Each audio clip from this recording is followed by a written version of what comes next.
the play is not to switch backends. It's to do our plan.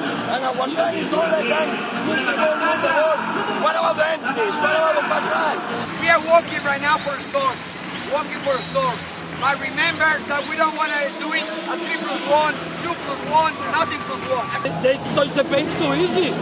Without fouls. Come on, use it. We are defending well, and they are getting the rebound always when they miss. And the ball is around this area, they are getting the rebound. We cannot compete with this kind of things. Aware of the flopper situation, they look into your hands. Don't try to kill the ball. Don't try to make a block shot. Just be a wall. Just be a wall. With defense we have to do. Brown, joder! Brown! We're going down with here. Brown!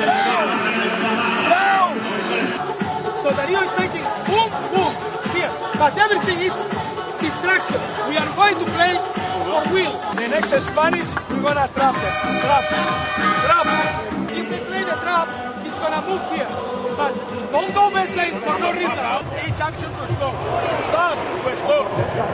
If not, pass. Okay. Venga, let's go.